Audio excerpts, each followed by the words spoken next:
In all of the videos so far, you have seen the website as it would look to any regular user. This time, however, we will be using one of the login forms to access some of the behind-the-scenes parts. This is adding new resources and events. So we'll be demonstrating the MnDOT base user today. This should be most of you who are going to be logging into the site.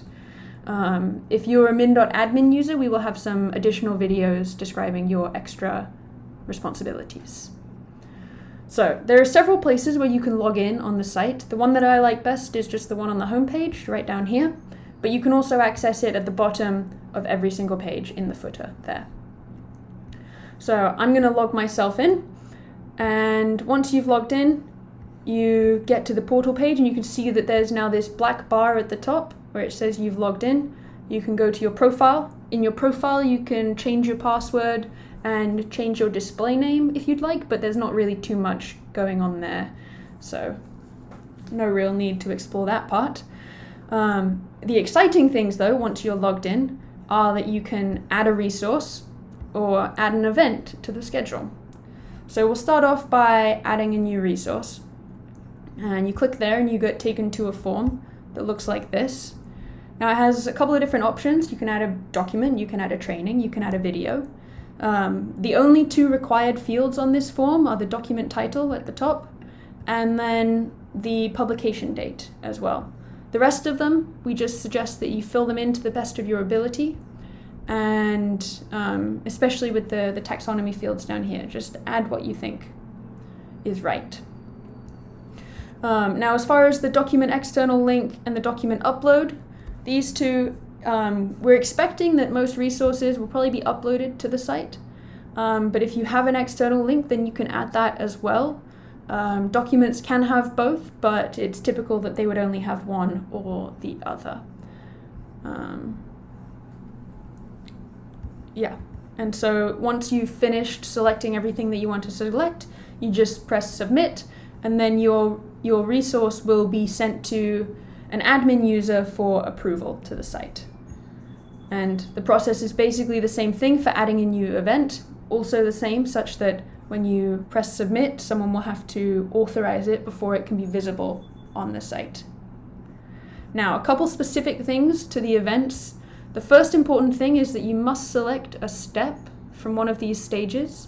If you don't select a step, then the event is not going to show up into the schedule. So please make sure that you do that. And then the other required fields are, as the same, the event title and the event date.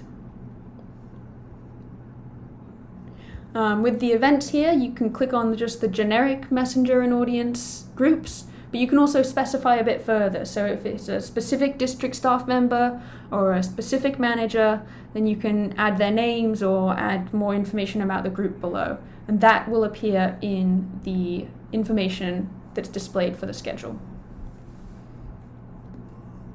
Now, once you've added in these events, you can go to the schedule and you'll see that you'll have a couple of extra buttons here when I open these panels up.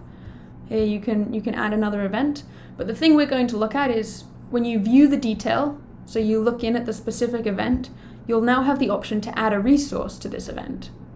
And that resource opens up a little form like this. All you have to do to add a resource is just start typing in the things that you like, or just scroll through the things that are available. Select the document and then press submit, and that's it. The resource will now be added to that event so that everyone else can see that you have connected that resource. This one is the new one, that you use that resource in your communication event. And that's pretty much it. When you are logged in as a base user, you can do sort of one of three things. You can add a resource, you can add an event, and then you can add resources to the events. So this concludes our mini-series explaining the basic site concepts. Additional videos, as I said, will be available for users with admin access. So look out for those as well if they pertain to you. And thank you very much for listening.